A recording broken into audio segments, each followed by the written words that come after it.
My close friend Emma recently made a video talking about how she used to believe in the ideologies of feminism, but she only recently came to identify with the term. Yeah, and I think Undoomed did a video on her. He did. I've linked it below for anyone who is interested in watching it. It's not that uncommon to hear people say that they would prefer to call themselves egalitarian than associate with the man-hating, feminazi connotations of feminism. Okay, well, two quick things there. Firstly, feminism and egalitarian are not the same thing. Egalitarian means equality for all, whereas Feminism is for women's rights. Now, while you may have put quotations around feminazi is actually a thing now. And the reason it's a thing is because those that act in the name of feminism in a way that is totally not for equality but supremacy, those are the ones we call feminazi. You can do quotations all you like, but they're still a thing. Hannah Witten recently made a video on feminism where she said that the issue of what people call themselves isn't one that she likes to focus on, in a kind of pick your battles mentality. I would hope it was less to do with that and more to do with respecting one's choice. Over recent months, I have been leaning to the same mentality myself,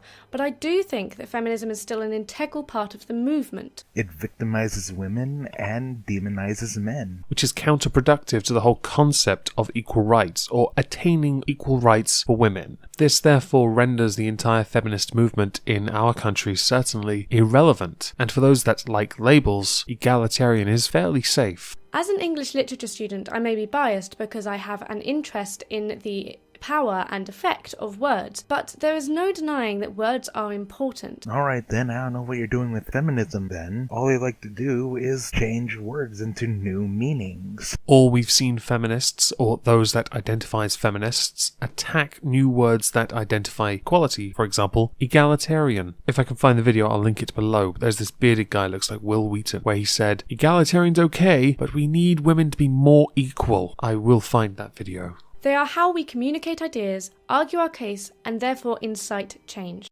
Unless you are on the losing side, in which case you protest and act like children until you get your own way by playing victim to the highest caliber. The definition of feminism is the advocacy of equality of the sexes and the establishment of the political, social, and economic rights of the female sex. Yeah, we all know the definition or the many definitions of feminism over the years. We're all very, very familiar with this. But let's go with what you said. Equality of sexes for women's rights. Once again, it is for women's rights, not men's. If, therefore, someone is pro-equalitist, which is the vast majority of people these days, then they are, by definition, a feminist. But as a literature major, you know that's not the case. Also, people, the vast majority of people, don't like being labelled. It means someone is telling them who or what they are. The individual chooses who they are. You don't label me. So, why do people reject the word? You mean, why do so many people reject the word? Simple, really. Actions speak louder than words, and a lot of people, the vast majority of people, believe equality has been attained in our country, excluding the obvious men's rights that are being completely omitted repeatedly. I think for many, it is the presentation of the word. It is the action of feminism. The root femme implying female, and therefore a preference for women's rights. I'm sure that applies to some people, yes. However, as feminism is a movement for women's rights, there is your problem. It does not push for men's rights unless women's rights take preference. Whereas most people want to show that they are an advocate for all equal rights. But the main crux of the term is the advocacy of the equality of the sexes. The 2012 definition of feminism may say that, but the current definition says women's rights on the grounds of political, social, and economic equality to men. It was originally for women, and it is still for women. Since everyone is somewhere on the gender spectrum,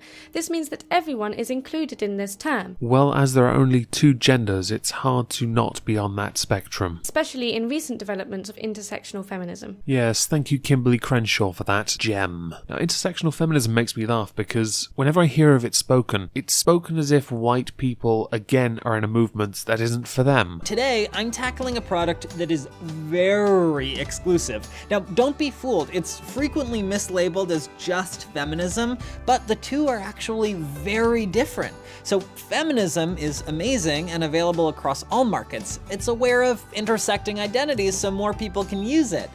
This one, though, benefits only a specific type of woman, yet somehow has a much bigger media presence. So another movement has to be created to protect the voices of the marginalized. Egalitarian, for context, asserts the equality of mankind.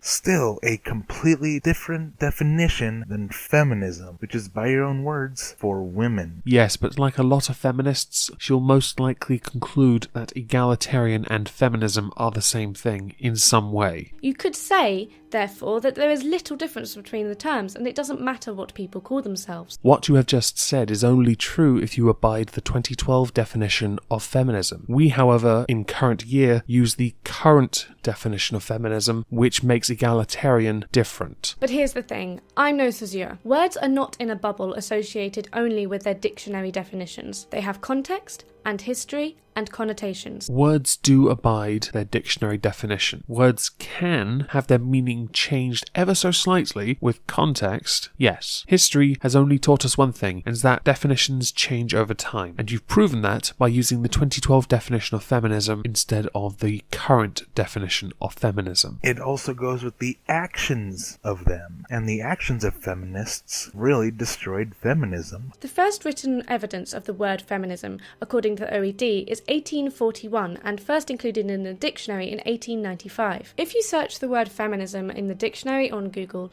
you'll be cross-referenced to suffragettes and the women's movement. Yes, and we needed it then. Now we don't. And you also realize the suffragettes also were terrorists. They would bomb shit too. Yes, they were good and needed. Now they no longer are. Historians disagree when feminism can be said to begin, but Hodgson Wright argues that feminist history can be traced as far back as 1550, when women first started to try to undermine the male-orientated Christian doctrine. Yeah, I think you can thank the plague for that. When I came to do research for this video, I got these books out of the library, but there were hundreds to choose from. Alright, I'm sure there are some good feminists, but that doesn't take away from what a lot, or the majority of feminists are doing today. There are feminist perspectives in every area of study and political discourse. The word is entrenched in history, laced with the power of the game-changing women that came before. To deny this word is to deny access to a powerful social movement. No one is denying the word. People are rejecting it as something required in this current time. The actual majority of feminists, the people who are actually doing harm to women's rights and men's rights. This does nothing to past feminism. Egalitarian just doesn't compare. Just because a name, a label, a movement has been around for longer does not mean the other name, label, or movement has any less value. If it is more relevant, then the other movement supersedes the antiquated movement, label, name. In this instance, egalitarian could be considered better than feminism.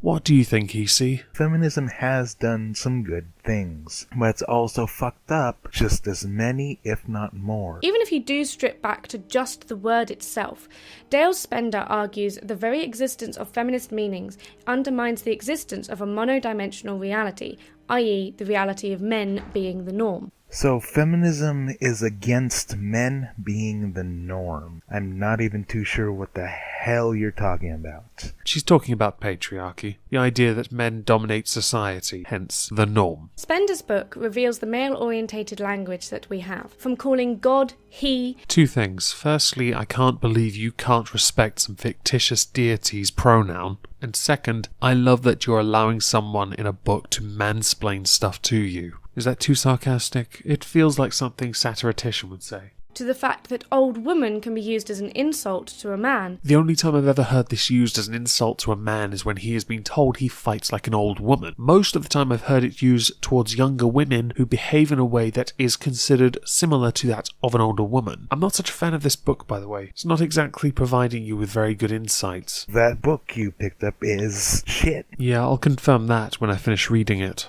But if you called a woman old man, it just means that there's a misidentification. You see, to me, neither of those insults carry much weight. They don't sound any good. You've got to be really creative in this current year to get away with insulting or triggering anyone with such slurs. You can pull from it what you want. Whenever someone calls me a woman, I say thank you. To each their own. As a side, I do recommend you check out 2 TV shows. One's called Grumpy Old Women, and the other is called Grumpy Old Men. I think that would provide a far more interesting insight insight and some comedy value into our differences. In literature, the vast majority of the respected canonical authors are male, from Chaucer to Shakespeare to Wordsworth to Rushdie. It is not because they are male that they are remembered, but the quality of what they made. Are you already assuming that the quality of more recent authors that are female will be forgotten over these people? Because there is probably someone already that has written something that will be remembered in history for centuries, like Shakespeare. The language we speak is inherently misogynistic. I don't know how you can say that. So to define ourselves as feminist is to define ourselves against this male dominance. Unfortunately, this is all completely undermined by those who are feminist and therefore fighting against male dominance, pushing for female dominance, by lowering the bar for women to make it easier for them to get to the top over men. See, this is why people don't like feminism, because they demonize men. That said, the word feminism is not without its difficulties. Major victories in the women's right movement, for example in 1928 when women won the vote in Britain. I love British politics. It's such a mess. So many bills, reform acts, and representation bills. But the ones that are important are in 1918, which meant all men could at the age of 21 vote. Obviously, women couldn't as much. They had to be 30 and other such criteria had to be met. But there was also plural voting still then, until around about 1950, meaning those associated with universities or middle class, upper middle class people could vote more than once, which is a mess. 1928 was obviously then a good time because it lowered the bar for women to be 21 and vote as well as men. Now, a couple of small points. Firstly, the reason women didn't get the full vote in 1918 was because of the aftermath of World War I. What with all the men that died during that war, representation was key here, although that should not in any way take away from the fact everyone should have the right to vote. I say that obviously, but different times. In this instance, that's the best excuse I can come up with. Also, Millicent Fawcett was the one that suggested terms to enfranchise women in the first place, from the age of 30 to 35. That was her idea. That said, I'm still not convinced whether the suffragettes' actions helped or harmed women's rights. Often see a decline in feminism afterwards. People consider the battle to be won, and in the 1980s the term post-feminism appeared. As I mentioned earlier, in recent years with the rise of internet trolls, I think she's talking about us. a feminist has become synonymous with a man-hating lesbian. No, just man-hating, and perpetually a victim. You are only synonymous with the things you do. Some people see a life of feminism as a life of such independence that it will only lead to loneliness. Some worry that the anything goes approach to the definition of the word has rendered it practically meaningless. So now you're citing from a radical feminist who dislikes choice feminism. Because people's freedom to choose who they are and what they do with their life should not be in their hands. Also, isn't this who Anita Sarkeesian and Jonathan McIntosh would claim to be an influence for their work? Words do not behave according to their dictionary definitions, and therefore these connotations cannot be ignored. If a word exists that generates so much disdain and hatred, i.e. feminism, third-wave feminism, Tumblr feminism, do you keep using it, or do you instead look to something else that would quell that ill feeling? To combat these issues, there have been efforts from the third-wave feminists to rebrand feminism. And how have they gone about doing this? Making it more sexy and stylish for the straight, feminine consumer. Wearing plaid shirts and dyeing your hair such a bright colour it would make any normal person vomit is not sexy. It makes you stand out, but it is not sexy. This in itself has divided feminists, with some seeing it as empowering and others seeing it as subverting the movement and reducing its revolutionary power. Well, it does have a lot of power. And all movements need to be able to show some kind of flexibility when it comes to societal progress. In my opinion, however we go about presenting the movement of feminism, we must not reject the word itself. Okay, might I recommend something then? Deal with those within your movement that are representing you poorly, and don't now hide behind the no one feminist represents all the feminism bullshit. The word has great diversity and can mean a variety of things to different people. It is not diverse by your own words. But the fact is, feminism does not mean man-hating. Feminism wants equality, and that is universal. Feminism is becoming synonymous with man-hating because of what it is doing. Its definition plays no part. It's just what people hide behind when they realise they've done wrong and need a shield. What we've seen, feminism does not want equality. It wants women higher than men. To claim to be an anti-feminist because you are someone who advocates equality is a contradiction in terms. Once again, no.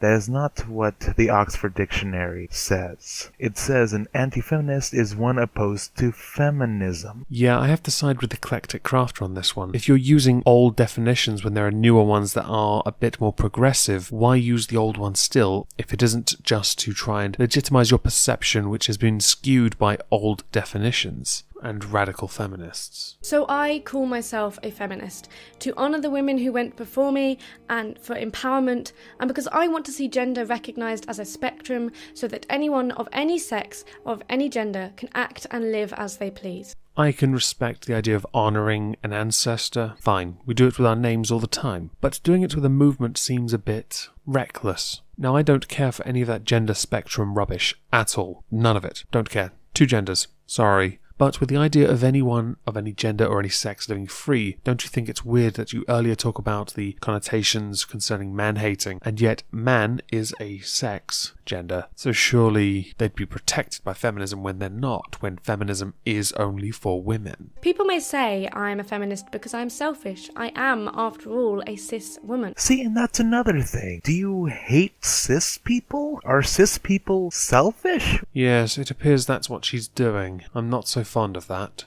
It is somewhat stupid to equate cisgendered people with being selfish, as if those two are exclusive to one another. It is true that personal frustration as a result of being a woman is an element of why I define myself as such, but it is not my main reason. You shouldn't be frustrated about being a woman. Women have it pretty fucking good, at least in the first world countries. And most of your problems are just being human. I am a feminist for my 3 female friends who were raped before the age of 20. These are somewhat obvious questions, but are the 3 friends that were raped feminists too then? And what has feminism done for them to help them with what has happened to them? I'm a feminist for the women of the UK, who are represented by a government where only 29% of the MPs are women. Ah, the equal representation argument. I've heard this before with a girl called Talisha, and I had to explain how politics works. You see, you start at the very basic level within the community as a representative, a council member, and you earn your spot, you earn it. Then you are selected by your party to run as an MP. Notice how MPs are not selected based on gender, but by representing their constituents. That is not then derived by representation of people by gender. We are not playing gender politics, we are running a country, or the MPs are. I'm a feminist for the 15 million girls a year